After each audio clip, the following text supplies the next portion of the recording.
the secrets out, two of the Philippines' coastal treasures have captured the world's heart. From the untouched sands of El Nido to the dreamy shores of Romblon in Talula and Bonbon beaches now sail into the global spotlight as they earn their place among the world's best. A Sapit from Philippine Information Agency tells us more. The Philippine government welcomed the global spotlight on the country's coastal gems located in Mimaropa region, as two of its picturesque beaches secured spots in the prestigious World's 50 Best Beaches 2025 list. Talula Beach, a secluded stretch of coastline in El Nido, Palawan, soared to the number 2 top spot, while Romblon's Bonbon Beach climbed to the number 38, reflecting a continued global appreciation for the country's natural attractions.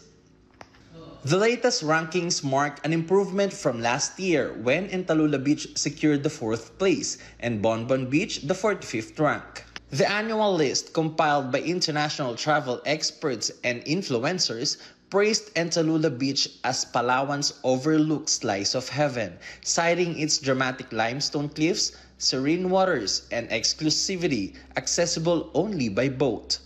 Bonbon Beach, characterized as a laid-back, undeveloped paradise, was lauded for its striking sandbar that emerges during low tide, offering a unique experience for visitors to walk across the shallows to neighboring Bangug Island. In a press briefing, Presidential Communications Office Undersecretary and Palace Press Officer Claire Castro expressed pride in the global acknowledgement of its coastal beauty. Yusek Castro also cited the administration's ongoing commitment to sustainable tourism development through the Department of Tourism's National Tourism Development Plan and its Love the Philippines campaign.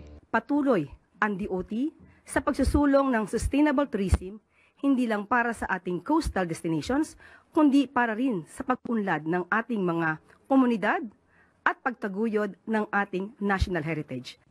With the world once again turning its gaze to the pristine shores of Mimaropa, the Philippines continues to shine as a global beach paradise. From the Philippine Information Agency Mimaropa, A Sapit for Balitang Pambansa.